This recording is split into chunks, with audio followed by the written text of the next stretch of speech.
j'ai vraiment mis du temps à abandonner ma fille. En fait, quand ma fille est née il y a 5 ans, j'ai fait une grosse dépression postpartum. J'ai accouché pendant le Covid. J'ai trop aimé être enceinte. Genre, c'était trop bien pour moi. J'ai trop aimé voir mon corps changer, tout ça, j'avais pas de soucis avec ça. Surtout que c'était progressif, tous les jours, voilà, je voyais mon corps changer, etc. Et j'ai vécu un super accouchement, vraiment pas de complications, rien du tout, tout s'est passé très vite.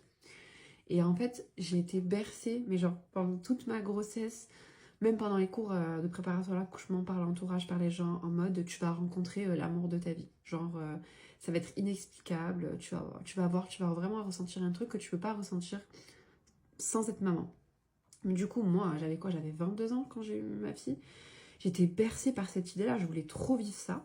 Et en fait, quand ma fille est sortie, quand j'ai accouché, et qu'on me l'a posée sur moi, mais c'est rien passé.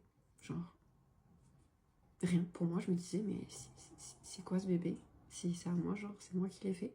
Je réalisais même pas que c'était à moi. Et j'ai même du coup commencé à avoir la montée d'angoisse de me dire, oh putain, si j'ai pas le coup de foudre, ça veut dire que je suis pas faite pour être maman. Et en fait, je pense que c'est de là, et Altesse, que c'est là que c'est tout déclenché en fait. Que bah, je suis tombée dans une dépression postpartum sévère parce que je me suis dit, bah, en fait, j'aime pas ma fille. Pour moi, ce bébé, j'arrive pas à me dire que c'est mon bébé. Donc, je suis pas faite pour être mère. Donc, pour moi, en fait, je portais un fardeau. Et ça a été hyper dur pour moi parce que ben, ma fille, elle avait rien demandé. Moi, j'avais rien demandé. Et j'avais qu'une envie, c'était l'aimer. Mais genre, j'arrivais pas. Je sais pas comment vous expliquer. On pouvait pas me forcer. Et pourtant, je rêvais. Franchement, je disais, je suis prête à tout pour me réveiller un matin et que j'ai ce déclic de dire que c'était l'amour de ma vie. Mais j'arrivais pas. Et ça m'a fait sombrer. Et ça, c'est hyper tabou, c'est hyper tabou.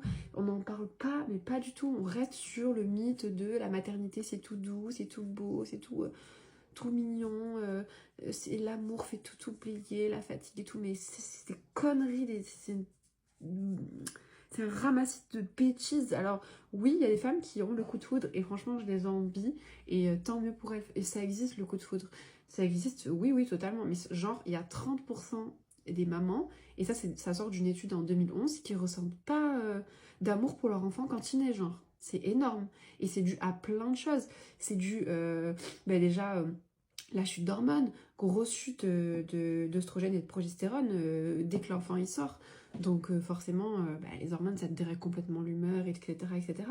Ensuite, il y a quoi d'autre? Il y a l'attente que tu te faisais de l'enfant et la réalité, tu l'imaginais d'une façon et finalement il ressort comme tu l'imaginais. Des trucs comme ça, tu le trouves peut-être même pas beau, ça arrive, hein, il y a des gens qui trouvent pas leur enfant beau, etc. Le choc de l'accouchement dans le sens où t'en as chié peut-être pendant 48 heures, t'as eu mal, t'as eu des forceps, des épisio et tout, ça t'a fait douiller. Et forcément, t'es en PLS, pour l'instant, tu percutes même pas que t'es maman. Voilà, et puis après, il y a la fragilité mentale, voilà, de certaines mamans, de par leur vécu, leurs expériences, qui font que, voilà. Enfin, moi, je peux entendre que voilà, il peut être tellement bercé par ce côté. Et les filles, arrêtez! Que c'est le coup de foudre que forcément va y avoir d'autres enfants, quand ça nous arrive pas, on se dit putain de merde, quelle connerie j'ai fait un gosse et je vais jamais l'aimer. Alors qu'en fait, genre, c'est normal parce que toute relation, en fait, se construit.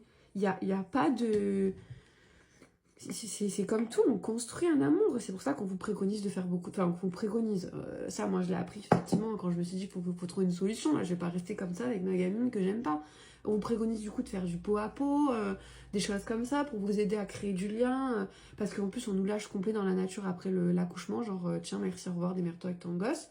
Donc, tu sais même pas s'il tombe sur le coin de la gueule.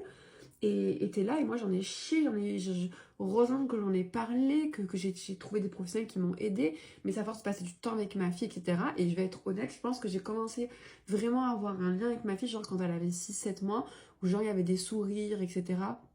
Que voilà, pour moi c'était plus juste un tube digestif, parce que pour moi au début c'était juste un tube digestif, tu le donnes à manger, tu le changes, et ça te réveille la nuit. Donc c'était hard, c'est hard peut-être ce que je vais te dire, mais c'est vraiment ce que j'ai ressenti, et je vois pas pourquoi j'aurais honte d'avoir ressenti un truc que j'ai pas voulu ressentir. Je sais pas si vous captez. Et aujourd'hui, ma fille a 5 ans et demi, bientôt 6 ans, et c'est l'amour de ma vie, je peux pas vivre sans elle.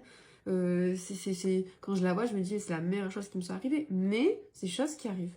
Donc voilà, en fait, je voulais juste poser ça là, parce que c'est encore trop tabou, et genre les gens font oh my god, quand tu dis ça, genre oh, t'es une mauvaise maman, mais tu vas être une mauvaise mère. Mais pas du tout. Et je suis une très bonne maman, et il y a personne qui me fera douter de ça. Donc voilà, je voulais juste soulever le sujet parce que c'est chaud et ça existe, tout simplement.